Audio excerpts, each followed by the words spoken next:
George Orwell said, "There are some ideas so absurd that only an intellectual could believe them." If one wants to discover the truth of Orwell's statement, he need only step upon most college campuses.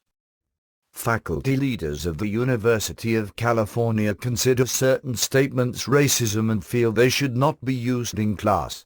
They call it microaggression. To them, microaggressive racist statements are, "America is the land of opportunity." That is seen as perpetuating the myth of meritocracy. There is only one race, the human race.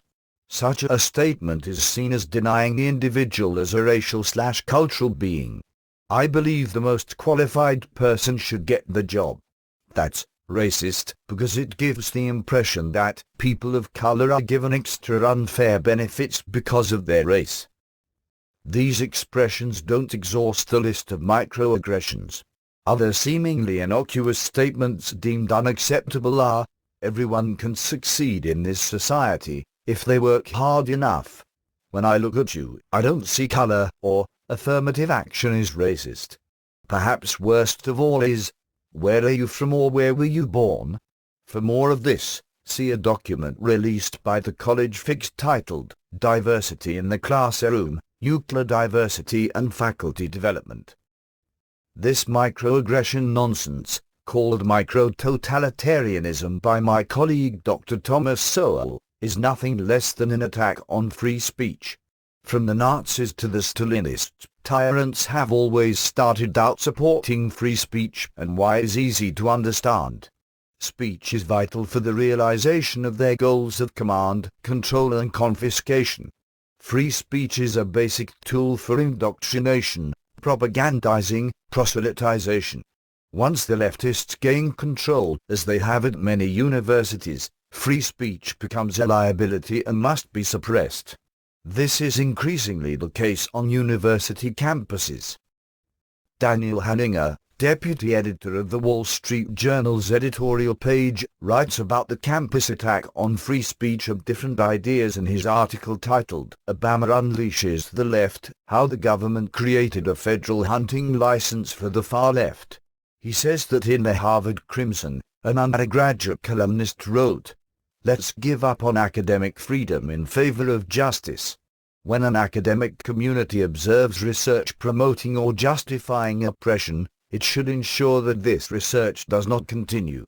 The student was calling for the suppression of the research of conservative Harvard government professor Harvey Mansfield. Oberlin College proposed that its teachers be aware of politically controversial topics such as racism, classism, sexism, heterosexism, cissexism, ableism, capitalism and other issues of privilege and oppression. The presumption that students must be protected rather than challenged in a classroom is at once infantilizing and anti-intellectual.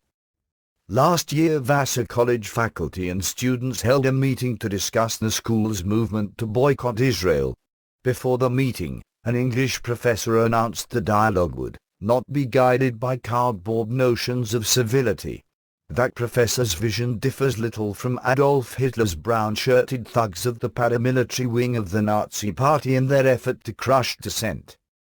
As Pacific University postponed a speech by political scientist Charles Murray to avoid hurting our faculty and students of color. Brandeis University officials rescinded their invitation to Somali writer and American Enterprise Institute scholar Aoun Hirsi Ali, whose criticisms of radical Islam were said to have violated the school's core values. Brandeis officials claimed that allowing her to speak will be hurtful to Muslim students. Western values of liberty are under ruthless attack by the academic elite on college campuses across America.